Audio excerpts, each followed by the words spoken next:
नहीं है, लेकिन वो जो 15 मार्च को किया उसकी जानकारी। और मेरे से भी कई बार उसने कहा, वकील साहब से भी, गणेश जी भी कई बार चर्चा की कि अब मुझे जिंदा नहीं छोड़ेंगे। घटना ये है कि मेघवालों का मोहल्ला अलग है और राजपूतों का मोहल्ला अलग है, और उसके बीच में से एक सरकारी रोड मुल्ला सड़क निकलती है। सड़क के उस उत्तर पश्चिम में राजपूत है और ये दक्षिण पूर्व में मेघवालों का मोहल्ला है।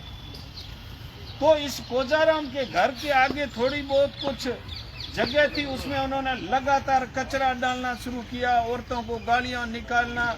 सामने खंबा था उस रोड के साइड, कोजाराम की लाइट वहां से ली हुई थी वैध रूप से कनेक्शन घरेलू, तो उसको बार बार ऊपर चढ़ करके काटना, ये विषय मेरे सामने आया था। और उस समय उसने जो फोटो सारे मुझे दिखाए थे, और आज जो उसने आज से 10 दिन पहले उसका रिश्तेदार भंवर जो है उसको दिया था कि ये मुझे मार देंगे, लेकिन ये कमरे की चाबी है और ये जो थैले के अंदर मेरे कागज जो सारे हैं ये तुम्हारे पास रखना और जरूरत पड़े तो काम लेना। और हुआ ही वैसा उसका सब जैसा उसने जाहिर किया। आज सुबह जब कोजाराम इतनी प्रशासन को वार्निंग देने के बाद में कोई उनकी किसी प्रकार की पाबंद नहीं होने की वजह से मुलजिमानों ने आज एक पूरा प्लान बना करके, जब कोजाराम अपनी बकरियां को जंगल में छोड़ने के लिए जा रहा था और गांव के दक्षिण में एक होद बना हुआ है, यानी गांव की आबादी से करीब करीब 700-500 मीटर दूरी पर गया, और उसके साथ में उनकी 2 बेटियां थी।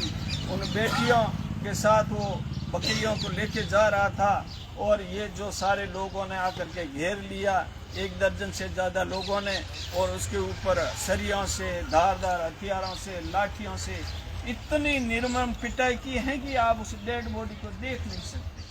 हाथ और पैर, पूरा शरीर उस न जाने गुप्तांगों पर और शरीर के हर जगह पर उसको जैसे छीनने के जैसे, और पूरा पैरों के अंदर तो कैसे ही नुकीले जो धारदार चीजें घुसाई है, उसके पैर मुड़े हुए हैं, हाथ टूटे हुए हैं। तो ऐसी निर्मम तरीके से क्रूर हत्या करने का उन्होंने ठान ली थी, और आखिर में उसको इस हालत में छोड़ा कि कोई 5-10 मिनट जिएगा। फिर वो क्या करते हैं, बच्चियां बीच में आती है तो उनको थपड़े मार करके एक साइड में करते हैं और उसको डराते धमका रहे हैं। और फिर उनमें से ही जो हथियारों में से ही नरेंद्र सिंह नाम का वो व्यक्ति जाता है इनके घरों में हथियार लेकर के, और उनको भी थोड़ा यूं मिला के कि ये आदमी को अभी मार दिया कोजाराम को, तो वो छगू देवी, सादुलाराम और कुछ औरतें और भी निकलना चाह रही थी, लेकिन इसने कहा कि खबरदार, अगर जे साली डेडनियों अगर घर से बाहर निकली, कोजिया का तो हमने इलाज कर दिया, वो थोड़ी देर में मर जाएगा, लेकिन बाहर कोई आया तो वही हाल तुम्हारे कर देंगे। तो वो फिर उस सादुलाराम ने इधर सूचना की, रमेश को की, मेरे तक सूचना आई, मैंने पुलिस थाना गिराव के SHO से बात की। मैंने कहा भाई उस आदमी को मारा है और तुम क्या करते हो, हम अभी रवाना हो रहे हैं, और वो गाड़ी लेकर के रवाना भी हुए। उसके बीच में 1-1.5 घंटा का समय हुआ। उधर जो कुछ लोग घर से आकर के इसको बचाते या समय पर हॉस्पिटल लाते, तो उनको 1-1.5 घंटा तक किसी को आने नहीं दिया। जब पुलिस आ गई, हमारी सूचना पर वहां पुलिस पहुंची, तो ये मुलजिम उस पुलिस को देख करके वहां से फरार हो जाते हैं, और बाद में पुलिस भी पहुंचती है, और उसके बाद में उसके परिजन भी, छगू देवी, सादुलाराम, और उसके बाद में वो बच्चियों को जो पहले से ही कुछ थी। ये घटनाक्रम उसके बाद में वहाँ दूसरा साधन नहीं होने के बाद में सादुलाराम और उस कोजाराम को उस कंडीशन में वहाँ पहुँचने पर सादुलाराम को कोजाराम ने बिल्कुल कहा कि मुझे फलाना नामजद लोगों ने मारा है, मुझे बचाओ, हॉस्पिटल ले जाओ, और मुझे मारने वाले उन्होंने आज अपना काम कर दिया, उनके खिलाफ कार्रवाई करना और मुझे बचाओ हॉस्पिटल। और ये लेकर के पुलिस वहाँ आ गई। गिराव वहाँ गंभीर अवस्था को देख करके सीधा बाड़मेर रेफर किया, वहाँ प्राइवेट वाहन लिया गिराव से, और यहाँ पहुँचने तक बीच रास्ते में कोजाराम ने दम तोड़ दिया। और उसके बाद में यहाँ लाए तो हम लोग ने डॉक्टर को दिखाया और डॉक्टर ने उसको कहा कि ये तो ऑफ है। और ऑफ होने की सूचना मुझे पहले ये जब गाड़ी में आ रहे थे ये भी हमारे को पहुंचा दी थी कि